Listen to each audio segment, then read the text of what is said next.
পুজো মানেই বাঙালির ভুরিভোজ। আর পুজোর সময় ডায়েট মেনটেন করে খাবার খেতে হবে কি না, এবং ডায়েট মেনটেন না করলে কি অনেক ওজন বেড়ে যাবে, এই প্রশ্ন আমাকে বহু মানুষ করেছেন।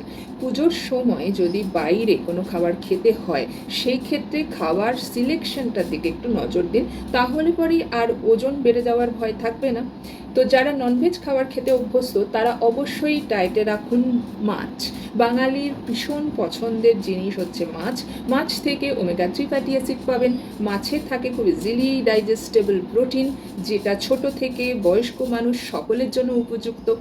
আর চিকেনও খেতে পারেন, চিকেনে থাকে লিন মিট, সেই চিকেনও রাখতে পারেন অবশ্যই ডায়েটে।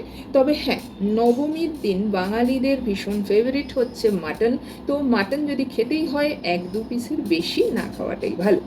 আর অবশ্যই স্যালাড জাতীয় খাবার খাবেন এবং জল খান প্রচুর পরিমাণে, কারণ শরীর যাতে ডিহাইড্রেটেড না হয়ে পড়ে।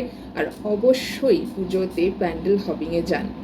যারা ভেজ খাবার খেতে অভ্যস্ত তারা কিন্তু ডাল জাতীয় খাবার, মাশরুম, এই সমস্ত খাবার কিন্তু রাখবেন। কার্বোহাইড্রেট জাতীয় খাবার অর্থাৎ ভাত, রুটি, এগুলোর পোর্শন কম খান। সকলে মিলে ভালো করে পুজো এনজয় করুন, ভালো করে ঠাকুর দেখুন। এক্সট্রা ক্যালোরি গেন হলেও সেটা বার্ন আউট হয়ে যাবে পায়ে হেঁটে ঠাকুর দেখাতে। অবশ্যই সকলে ভালো থাকুন, সুস্থ থাকুন, পুজো ভালো করে কাটান। টাটা।